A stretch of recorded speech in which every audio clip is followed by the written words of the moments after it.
regarde, ici, là, c'est une division, on va découper. Regarde, il faut découper 1, 2. Compliqué. Parce que là, c'est vrai, ensemble. Et je ressens un certificat décidé, dans l'autre sens. Dans le noir, il doit y avoir mais vous avez 2 plaques. Mais quand vous mesurez... mesure, c'est 40 cm. Oui. Mais alors je le fais comme ça. Ah, c'est toi qui décides? Si tu fais 40 ici, tu dois avoir combien dans l'autre sens? Et 25. Et tu les as? D'ici à là, est-ce que tu as 25? Tu as 24,5. Non, même pas. Ce qu'on va faire, c'est qu'on va tricher un peu. Le plus important, c'est d'économiser l'environnement.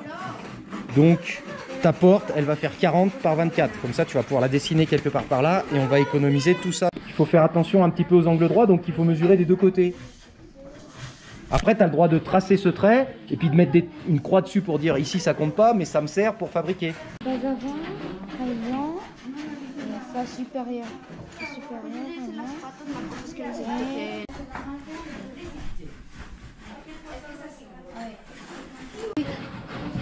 En économisant de la place.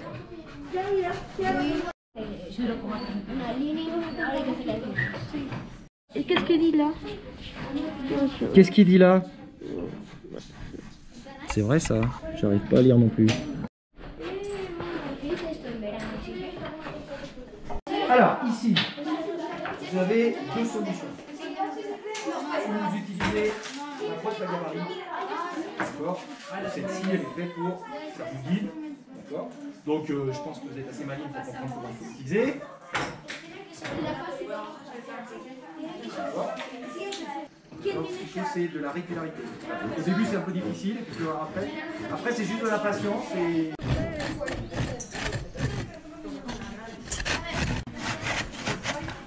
Calme, du calme. D'accord, c'est pas un sprint, c'est un marathon. On y est presque, courage. Donc, tu appuies fort parce que c'est ce qui tient et que tu vas découper le long de la ligne. Donc ici, cette-ci, elle ne permet pas de faire un angle droit, il va falloir qu'elle aille jusqu'au bout. Et quand je dis jusqu'au bout, ça veut dire que ça vient taper là-dedans.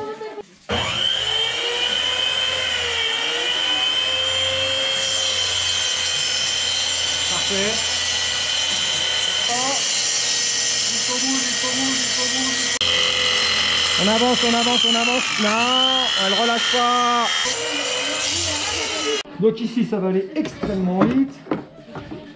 On va couper ce petit bout. Maintenant que vous avez tout compris, je vous laisse faire.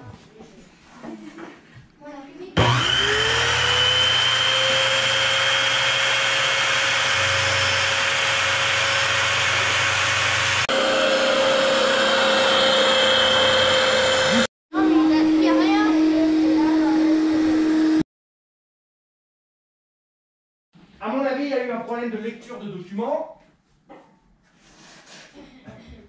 Pas le même problème. Alors, le problème sur les mêmes pièces, mais pas la même lecture. Ce groupe, ils ont identifié que le rayon noir est bon, vous aussi. Donc, ils ont identifié que le rayon en plexiglas c'est pas bon du tout, vous aussi. Seulement, c'est pas la même erreur. Eux, c'est beaucoup trop long. Ils ont, je pense, oublié de couper. Voilà. Eux, c'est plus compliqué. Je ne comprends pas bien ce qui s'est passé dans leur tête. La hauteur des rayons. Tout le monde a bien compris qu'à l'extérieur, ça va ressembler à ça. Pourquoi ça ne doit pas être autrement? Pourquoi ici, ça doit être pile poil aligné?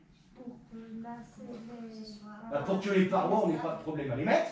Et puis surtout, de l'autre côté, ça sert à quoi de l'autre côté? À tenir les rayons. À supporter les rayons. Maintenant, bien collé au fond. Si tu colles pas au fond, tu n'as pas l'angle droit. Parfait. Un peu plus au milieu. Ok, on est prêt.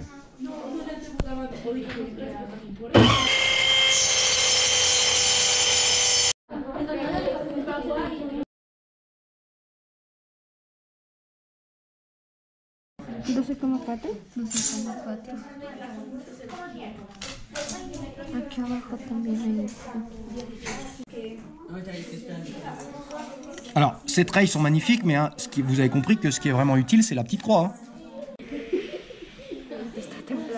Hein. Oui. C'est que... Et la dernière partie. C'est pas grave. Ah bon. Ces trous ont une moyenne importance.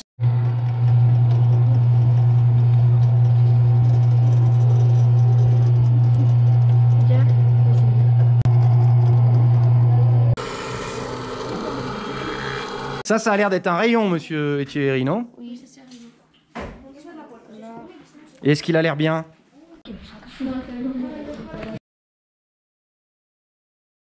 Bonjour.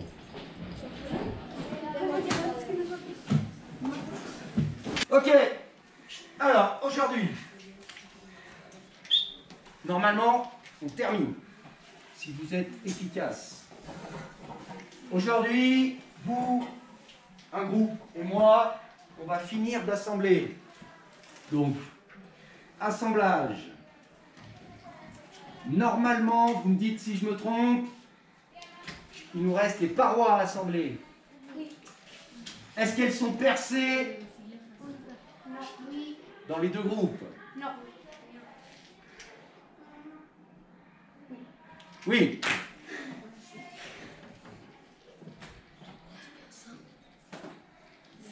Ensuite, on va assembler la face supérieure. Est-ce qu'elle est percée dans les deux groupes? Oui. Non.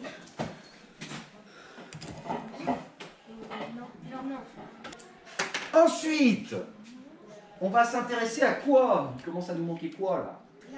La porte. Pour la porte, c'est là que vous allez avoir besoin de votre cahier, puisque j'ai quand même donné pas mal de solutions sur la fabrication. Sur la porte, je vais vous demander de réfléchir un peu. C'est-à-dire en groupe, individuellement sur le cahier, chacun va réfléchir. Et puis, vous allez déterminer ensemble une solution. Vous allez me faire la liste des actions à réaliser et des outils dont vous avez besoin. Et puis, vous allez assembler la porte.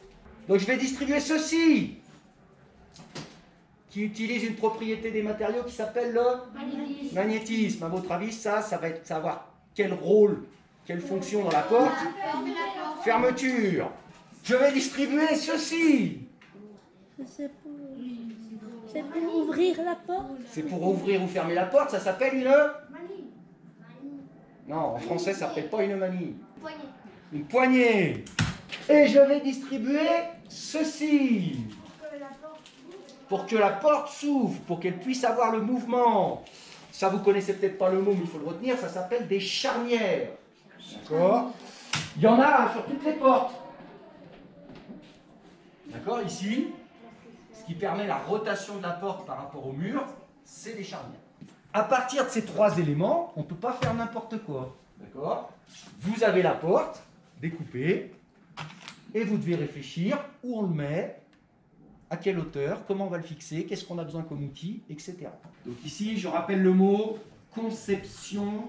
Ça vient du verbe concevoir, et le verbe concevoir en technologie, c'est imaginer pour fabriquer un élément ou un objet.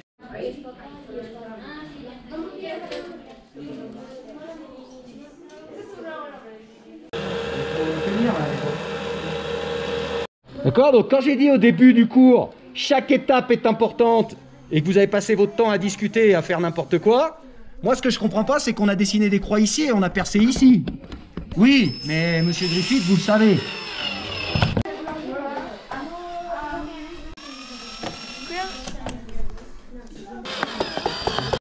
Quand on tape dessus, ça s'appelle un clou, ça s'appelle pas une vis.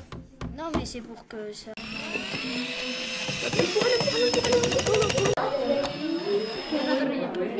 Ah non, les autres trous, ils sont dans le vide.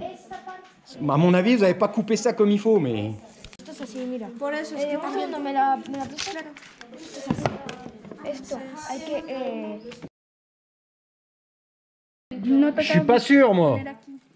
Moi, je pense que plus les charnières sont éloignées l'une de l'autre... Plus c'est effectif. Oui, et plus ça va être solide. Ahora ya empuja. Ahora sí. Ahora sí.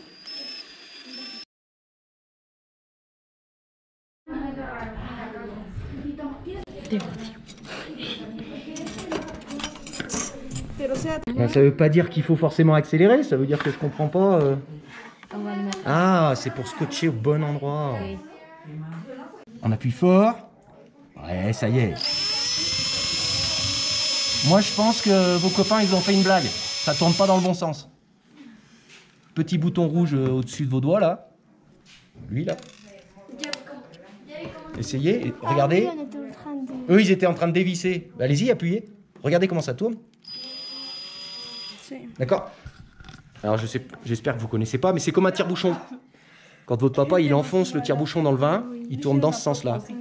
D'accord? Et ben, le visser, c'est ça. Moi, c'est toujours ce que... Alors, je suis pas alcoolique, mais c'est toujours ce que je fais. Je pense toujours au tire-bouchon quand j'ai envie de visser ou dévisser. Déjà. Ouais. On veut pas beaucoup de hauteur et on veut un angle léger. Juste que ça soit un peu penché. Ah, perdón. Entonces está pegado a la lineecita.